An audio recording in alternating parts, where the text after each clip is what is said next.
All right, so we've got Weapons directed by Zach Kreger.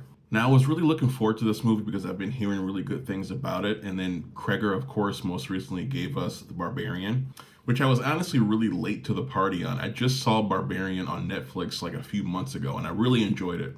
So naturally, I was really excited to see him follow up with Weapons. So this movie is kind of being packaged as a horror movie, and honestly, I don't think it really is. I would classify this as more like a suspense thriller type of movie. This movie is really kind of like Denis Villeneuve's Prisoners, but with a supernatural twist. It's definitely very intense. It has some moments that are scary. There's some jump scares. It has this sense of unease throughout it, but I wouldn't really classify it as a straight up horror movie. There's also a lot of humor in this movie. I wouldn't say that it's like a comedy horror, but it's a funny movie. Now, this isn't all that surprising when you kind of understand that Zach Kreger comes from a comedy background.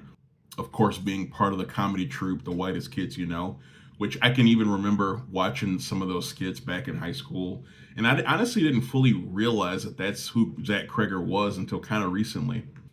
One of the things I found most interesting about this movie is just kind of how it was structured.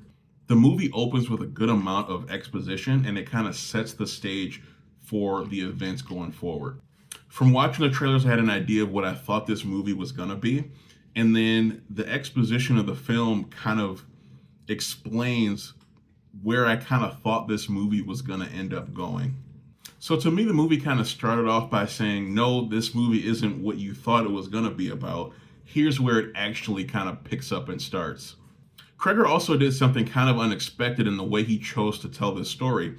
The story is told kind of in chapters.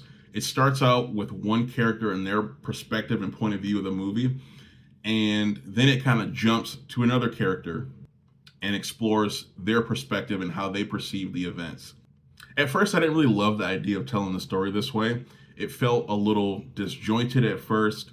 It felt like the story wasn't really progressing all that much. You would start with one character and get up to a certain point and then just go back in time from another character's perspective, and it just felt like it wasn't really moving the story forward.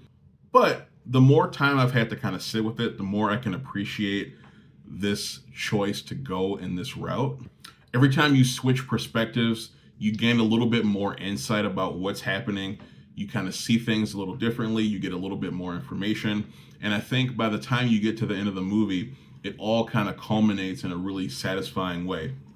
This movie is obviously a mystery, so I won't go into spoilers, but in the way that they kind of wrap up the movie and the conclusion to the mystery, you do get an idea of what is going on, but I feel like they didn't really give all that much explanation of how everything worked. I guess ultimately they didn't really need to. I think they got the point across, but I would have personally liked to have got a bit more of how these things were happening exactly. I found this movie to be really unique. I think Kreger has demonstrated himself to be a really good storyteller. So I'm really excited to see where he kind of goes from here and what he decides to do next. So overall, I personally wouldn't really consider this a horror movie. It's not that scary, but it is very well made. Every aspect of this movie is just really well done. The writing, the directing, the acting, it all kind of hits. It's just a very well told story. Honestly, by the time this movie ends, I was kind of in the theaters like, what did I just watch? So I probably need a little bit of time to kind of sit and marinate with this experience. But as of right now, I really enjoyed this movie. It's not at all what I thought it was going to be, but that's not a bad thing. But I'm curious to hear your thoughts. Did you get a chance to go out and see Weapons? If so, hop down in the comments and let me know your thoughts. And with that said, I'm out of here, guys.